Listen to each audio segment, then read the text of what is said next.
In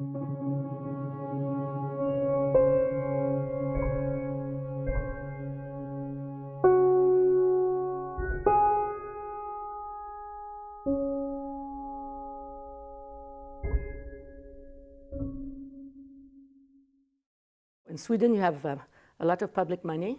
It's essentially public money, which I heard. There can be private investment also. If you take Europe and Canada, Canada resembles more Europe in many ways because it's public money, most of the money. It's completely different from the States. But our systems have been based essentially on money coming from parliamentary grants.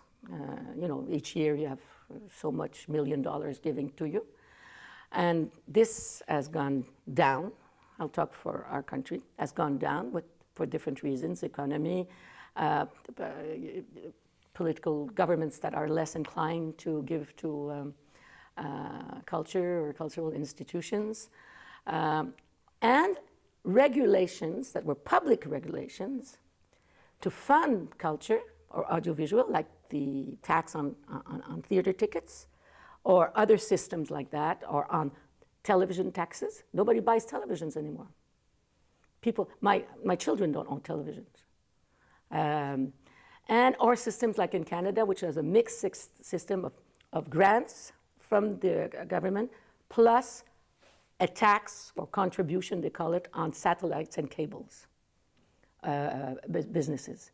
Now, I don't know if it's happening here, I should have asked before, we are living the phenomena of cord cutters, they call them, is that people are quitting their subscriptions to cables and satellites because you don't need cables and satellites anymore, you have internet, and you can watch everything you want on the internet.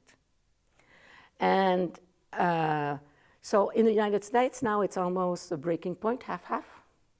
And in Canada it will probably, you know, be that.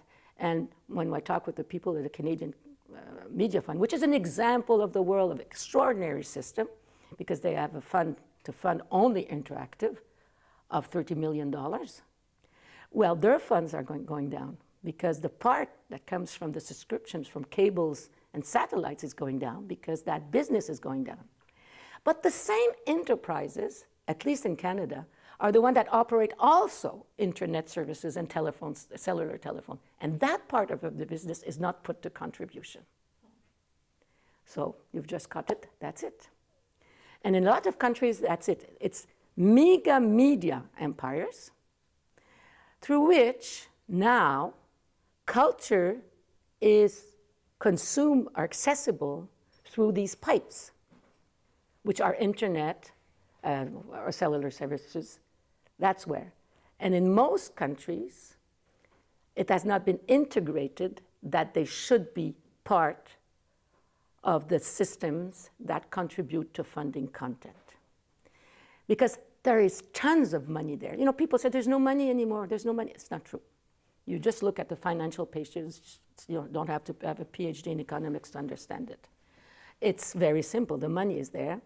And it just makes sense because at one point, everybody pays not only internet services, you will pay subscriptions to a number of applications. In North America, Netflix, which is certainly the most, the most popular. They're getting so much money like that they now produce themselves. Now they started producing television series for their own Netflix. Now they're producing films that they're launching also in theaters at the same time. But if you're not in the Netflix family or in that group, there's less and less money for you.